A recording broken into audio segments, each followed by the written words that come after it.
All right, we're here at Standalone Wrestling, the High Spot Podcast with Brittany Blake. Brittany, how you doing? I'm doing great. How are you doing? I'm doing fantastic, actually. That's actually nice. Someone's asking me how I'm doing. Big match for you here tonight. Huge match. Tenille Daswood. Yes. We all know her as Emma in the WWE. How big of an opportunity is this for you to kind of get your name out there even more and make this a huge night for Brittany Blake? You know, it's a big opportunity, obviously, but I feel like it's not even so much about putting my name out there, but it's about proving what I can do in that ring and proving that I can be as good as the top names. And the Women's Revolution is, it's nonstop right now, so it's a really big deal for me. What got you into this? What made you get the itch that I wanted to try professional wrestling? We know that, like you said, Women's Evolution is definitely, just taken off this past year. So what made you want to get into it? So I got into it when I was a kid. I watched it. Me, my brother, and my dad would all watch wrestling, and I grew up on Lita and Trish and the Hardys and Edge and Christian and Eddie Guerrero, and I loved it when I was a kid. And I went to my first indie show when I was 21. I was living under a rock. I didn't know indie wrestling existed, which sounds terrible, but when I found out that there were local schools, I looked into them, I signed right up, and I started training. All right, so you trained CZW Dojo. Mm-hmm. How do you think training there has prepared you for, let's just say, this is probably one of the biggest match so far in your early career? How do you think that's prepared you?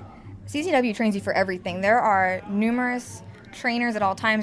There's so many different talents, so many different experience levels, and just everything all over the country, all over the world. They come in and they teach you all these different things that you wouldn't learn at another school. And you also get in there with guys, so training with girls and guys is, it's really beneficial. So talk about also wrestling, Standalone Wrestling's first event. Obviously, when you guys see it tonight, you will see that it is top-notch, first class. Absolutely. Just your thoughts when you walked into the building and saw the prep and you saw the ring and you saw everything that goes with it. They're very detailed, right? Absolutely. You wouldn't know walking in here that this is their first show. I feel like I've been to first shows where there's not really lighting or there's not really signs. Like you walk in, it looks like a very generic show, but this does not look generic. It looks so professional. I'm so happy to be working here. I hope to come back in the future. All right, so you mentioned before that you were into the Lita, the Hardys, and you kind of mentioned your dad. I think this is the first time he's going to see you wrestle in person. I don't want to really get too in depth, whatever like that, but this is the first time he's going to see it. How exciting is that for you? Is it any more added pressure? It's so exciting. It's a little added pressure. I mean, obviously, I hope I don't get hurt, especially with him here. But oh my God, that would be horrible. But I'm just really excited that he's going to be here. He's going to be here. My brother's going to be here. Some of my cousins. This is actually very local to where I grew up. So a lot of my family, just by circumstance, they showed up. Whether or not I was going to be wrestling Tenille or not, they would have come. But it's just an awesome show that they could have came to.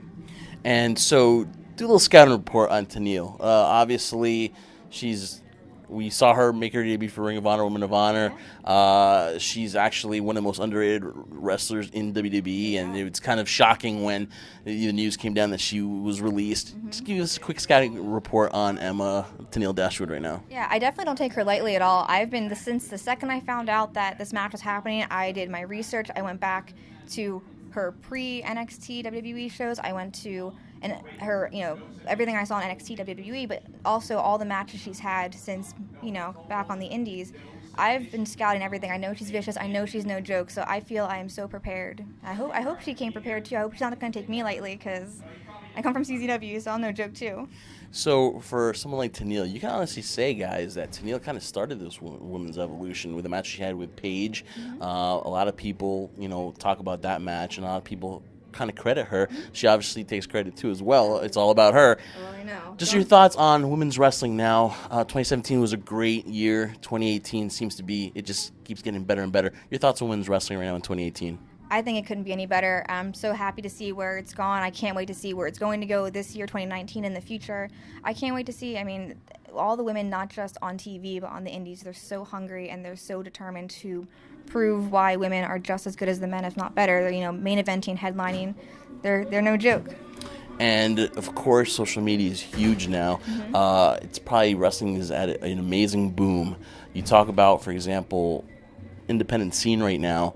Everyone used to be like, oh, WWE or bust, or if I can't make it there. Mm-hmm. But right now, you talk about the scene here, like Standalone Wrestling here, CZW. Talk about the opportunities now for independent wrestlers that maybe they weren't there before, maybe like 5-6 years ago, and talk about the boom in wrestling now. Mm-hmm.